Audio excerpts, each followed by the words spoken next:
life I've barely spoken. Your words have been so broken. I've been under your hypnosis. Why did I sip that potion? I'm so done with holy ghosting. So today's workout, we're going to build up to a heavy single on the log, back down for 2 sets of 3 from the chest. We're backing down again to do 5 sets of 3 on barbell push press. So the reason we're doing the barbell push press is for the official Strongman Games, the European qualifier.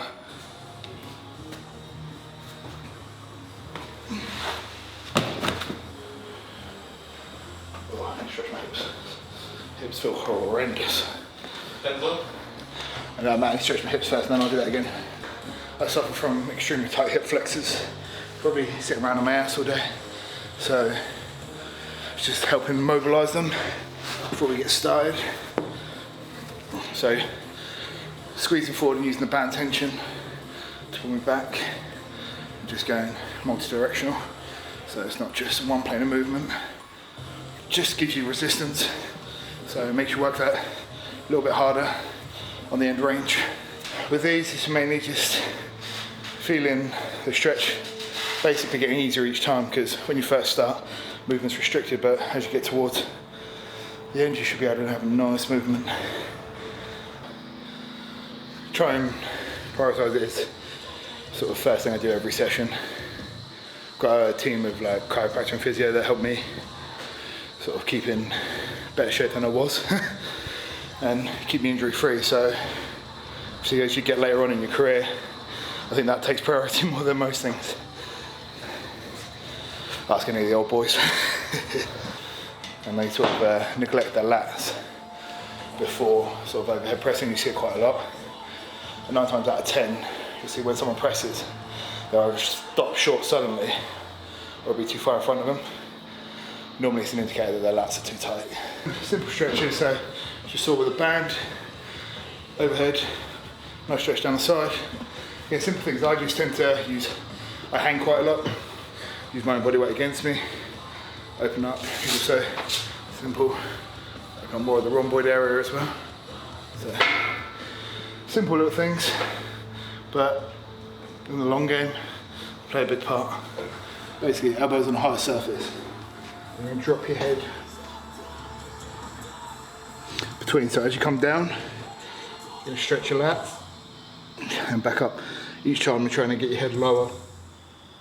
Yeah.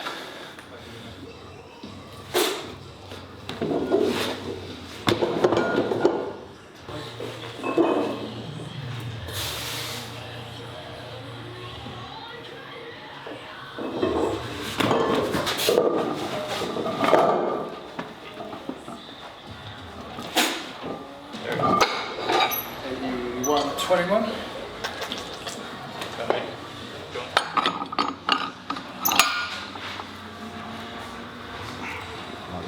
Depends what the workout is, but normally I get to about 160, then I'll jump up in 10s and slow it down from there.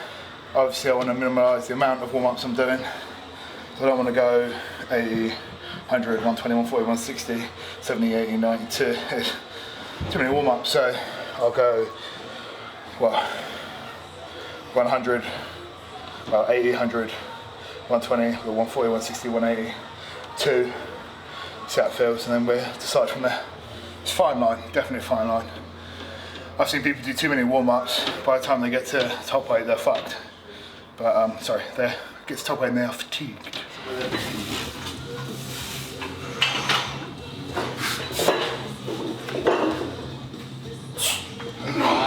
You're rushing it.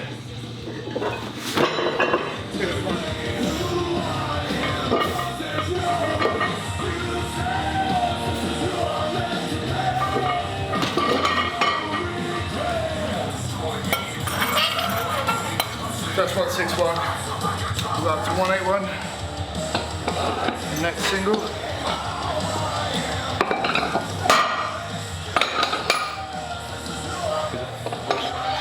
Yeah, everything's very smooth at the moment. There's no sticking point. A bit wobbly on this side because normal gym guys can't do clips up.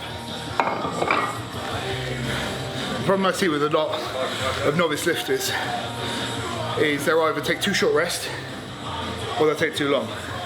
So obviously As your training age develops, everything gets heavier, so on and so forth, so you'll need longer rest times. Whereas you might not necessarily need it with the lighter weight. But when you see someone with a 1 RM attempt, they miss it in their first lift. How often do you see them rush back in within the space of 30 seconds and get the lift? You don't. It just doesn't happen. You've not had enough time to allow the body to recover, especially if it's a technical failure. So, if someone say, log press, prime example, they've done a dip, they've dropped their elbows, they've pushed the log forward. They've got the strength to press it, but the problem they've got is it's technical, but then they try it again, but they've already used that energy to clean the log. So take 3 to 5 minutes, set yourself, come back at it again, you're gonna increase your chances of getting it rather than going straight back in after 30 seconds. Depending on what you're doing, if you're trying to work like energy systems and stuff like that, shorter rest is better. So if you've got like a log press for reps coming up, again, at a maximal weight, you don't ever wanna have a short rest, but if you're trying to train sort of, so you've got log press for reps, you wanna be doing sets with short rest. So set of 5, have between 1 minute and 2 minutes rest, back in, do another set of 5, so on and so forth, all depending on what the workout is and obviously what's programmed. But short rest will build up for your, more of your CV system and more your energy system to be able to repeat the log more, whereas longer rest will help you develop more maximal weight. Common thing with belts, right? How many times, no more with novice lifters than it is with bigger lifters, but you'll see they put their belt on, they normally put it too high.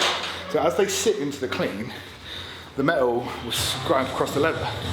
So one thing I've always found, sees the joiners do it, if you've got a slightly larger midsection and you want to use it, put the belt lower, let it sit on the top, create a shelf, come up a lot easier. Can't go wrong. All-time favourite, David by Machine Head. That's my main one. But this one's quite a new favourite. Butcher Babies.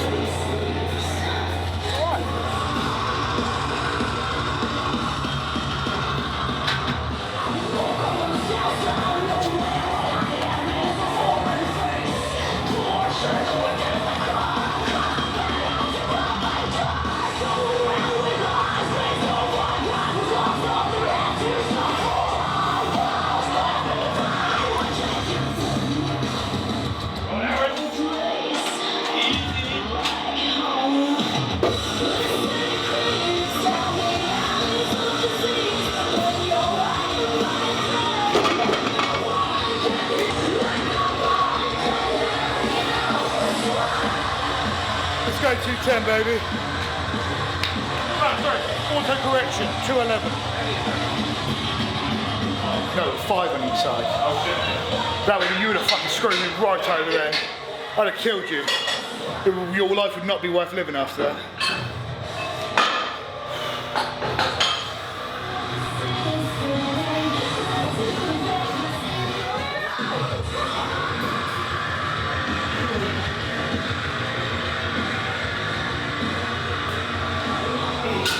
The only song worth having. Oh yeah. Let's fucking do this. Come on, Aaron! Come on, Aaron!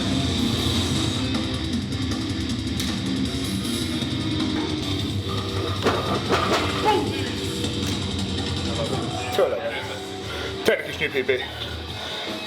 Best up to date is 205 in the gym. The thing I find, especially when it comes to mindset, if you're not willing to dig deep and sort of try and pull something out of the bag, then what's the point in trying in the first place?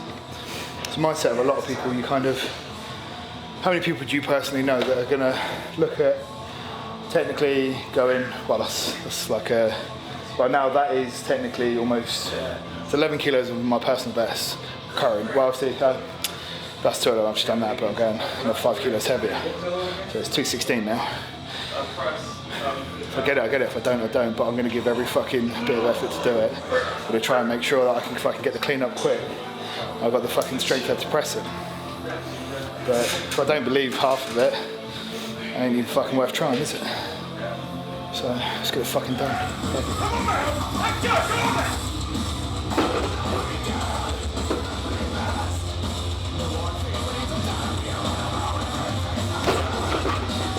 My goal today was 210, like 211.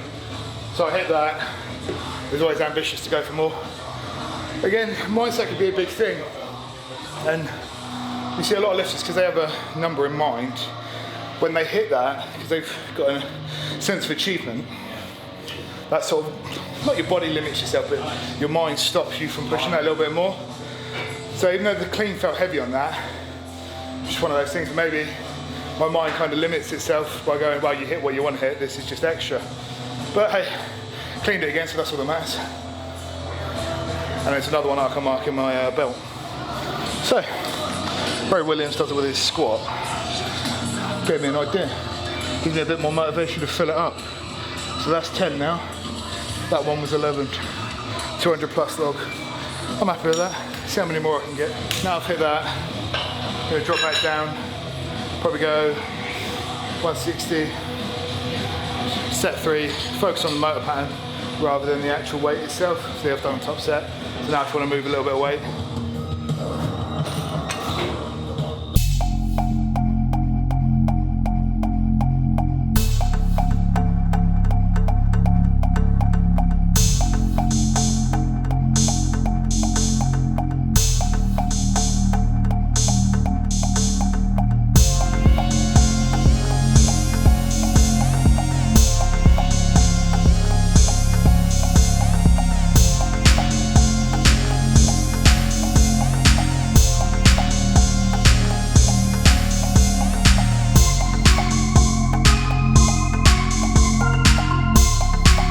Slightly, your elbow is going to drop.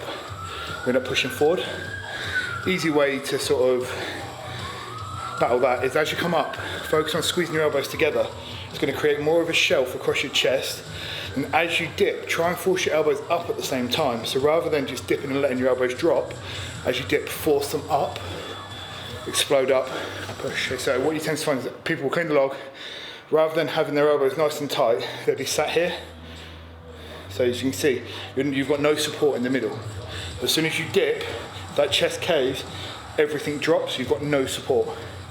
As soon as you squeeze your elbows together, you've created more of a shelf across the top.